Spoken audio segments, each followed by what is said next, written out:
Happy Friday, everybody. This is Eric, and this week's vlog topic is the Experience Editor, once again.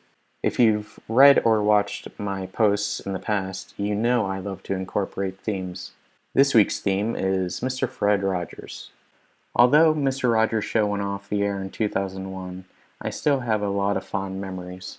I remember when he would spend episodes discussing Sitecore and the Experience Editor. He would harp on how important it was for the editor to be intuitive and easy for the client to use. One of my favorite Experience Editor quotes from Mr. Rogers is, "All it takes to turn a grouchy Experience Editor friendly is a little TLC." He was 100% correct in that quote. If you guys haven't noticed, I included a picture of Mr. Rogers wearing a sweater with the Sitecore logo on it.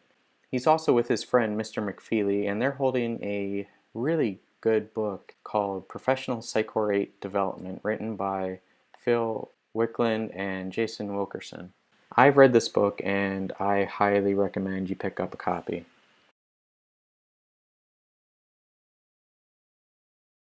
Last week, one of the project managers emailed me about my Editor Enhancement Toolkit module, and she was wondering if it could benefit one of her clients who aren't exactly thrilled with the Experience Editor.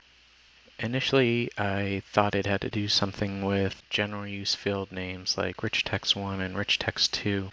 Then the client emailed over some screenshots with comments this week, and I understood what their issue was. If you notice in the image above, there's a field at the top that says no text in field. We've all seen that hundreds of times. And if you notice their comment, which says, "This is the program name field. When clicked, not entirely intuitive. It's mandatory, right?" And then they have some other comment in red towards the bottom.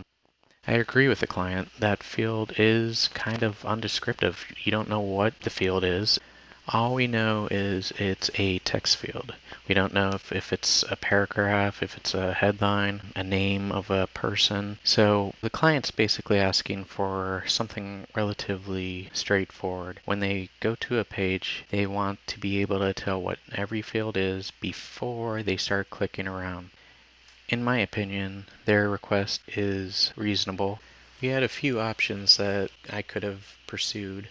I believe the site already utilizes experience-only views, but populating every field in those views with the markup and additional field information would become really tedious. And as the site grows, it will just become a larger headache.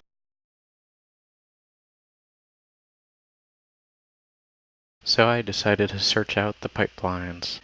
I thought I found the one that would be the best to use in the render field pipeline.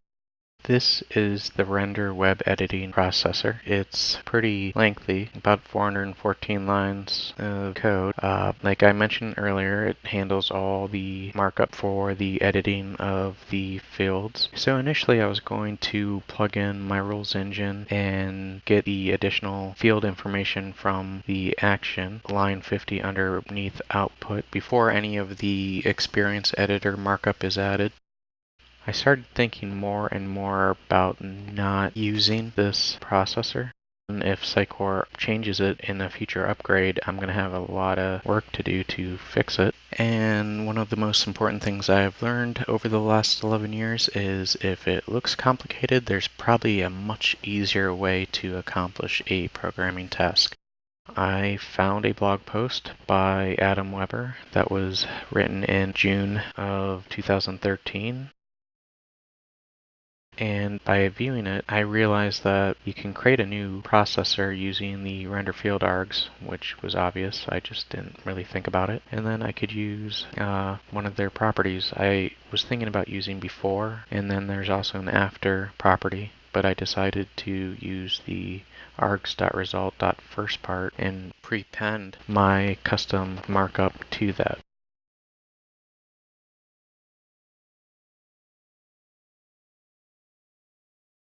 This is my processor, render additional field information. Line 15, I'm creating my rules processor. Then I am processing those rules based on the item. Then I am getting a collection of the mapped items, and I am getting the first item in that list that's a field type. where the field name equals the title and where additional field information is not null or empty.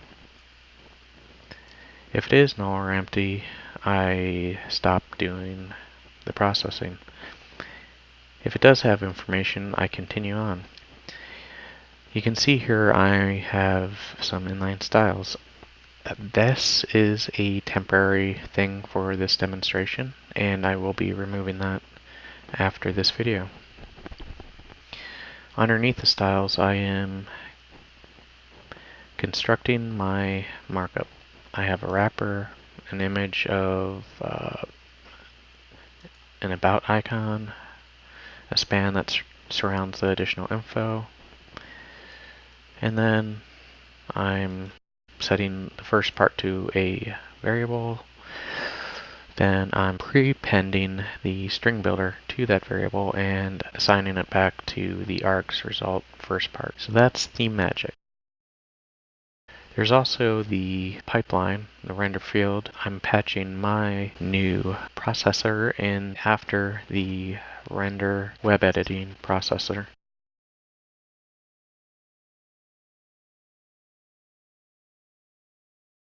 Hooking this up to the rules engine was pretty simple and straightforward.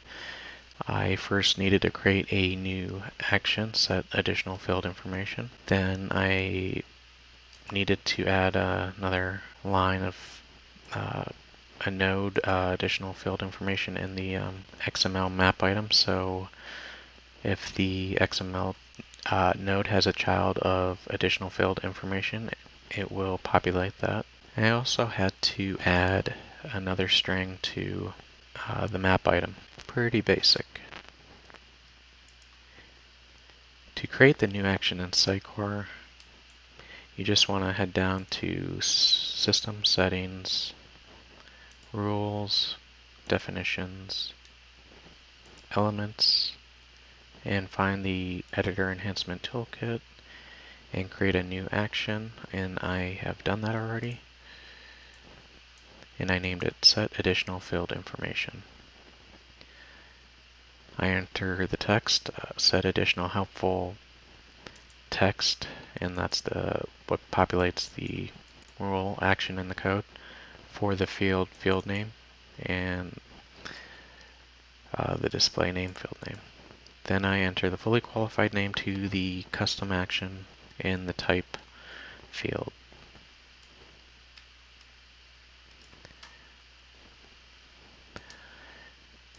I've already created a rule, and this is it. Add additional field information. So I am using in the item hierarchy conditions, I'm selecting where the item is a specific item. So where the item is editor or experience editor example before item, set additional helpful. The headline should catch the reader's attention and it should be SEO friendly for the field title. And I'm also doing that for the text field. I'm not a big fan of title for a headline or H1 tag, so I'm also changing the display name of title to headline. Hit OK, save. This is what happens in the experience editor. You could see headline is that now showing instead of title. And in the content editor,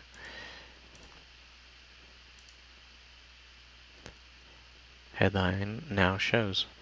Title is in brackets and bold, and only admins and developers can see this, and that's so developers don't get all confused and start coding to a incorrect field name. Thank you for watching my middle of the night Friday sleep deprived video, and I hope you enjoyed it.